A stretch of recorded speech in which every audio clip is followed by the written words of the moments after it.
Goed, mense word baie keer beskuldig daarvan, nasie van dat jy 'n valse profeet is, word jy baie keer beskuldig daarvan dat jy 'n conspiracy theorist is. Jy is nou 'n malle wat 'n sameswering agter elke bos soek.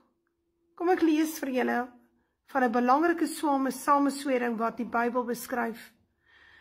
Mens lees hom in Matteus 28, kyk hier van vers 11 af, dis na Jesus se dood, sy kruisiging, sy opstanding, en toe die graf nou leeg is, toe is daar natuurlik 'n groot probleem. So luister mooi, en terwyl hulle op weg was, kom daar sommige van die wag in die stad en vertel die owerpriesters alles wat gebeur het. Hulle vertel die kerk, né?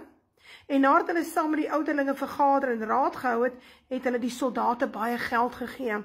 Die kerk, kyk mooi. En gesê, julle moet sê, sy disippels het in die nag gekom en hom gesteel, terwyl ons aan die slaap was. En as dit by die gouverneur gehoor word, sal ons hom tevrede stel, en maak dat julle sonder sorg is. So wat, hulle het soveel mag en invloed gehad, dat hulle die gouverneur se kop kon swaai. Hulle het toe die geld geneem, en gedoen soos hulle geleer was, en hierdie verhaal is versprei onder die Jode, tot vandag toe. So, die Joodse Sanhedrin is nie die Judeërs nie, is mos nou nie Israeliete nie, is die Basterjood. Hulle is allemaal Edomitiese Jode. Koning Herodes was sy Jood, hy is sy Basterjood gewees. Gaan lees maar 'n bietjie die inligting, die dokumentaire is op YouTube, gaan luister mooi, is baie interessant.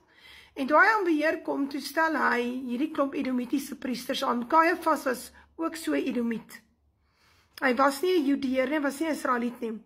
Kajafas is toe getroud met Annas se dogter. Annas was 'n Israeliet.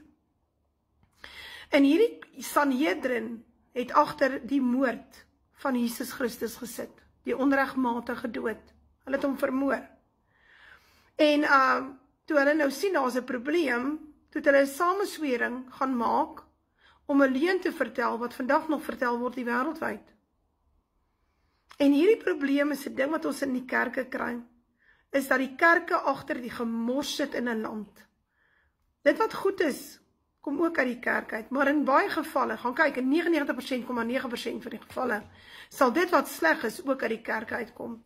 Waar die herders veronderstel is om die volk te lei, en hulle te beskerm, en die skape op te pas, het hulle ons oorgegee aan die wolwe. Hulle loop agter die ANC regering aan soos 'n klomp hondjies. Hulle lek hulle skoene vir hulle blink. Hulle staan met die EFF hand om die blaas, ou maat. En ons sit in die kerke, skrik wakker volk, begin wakker word.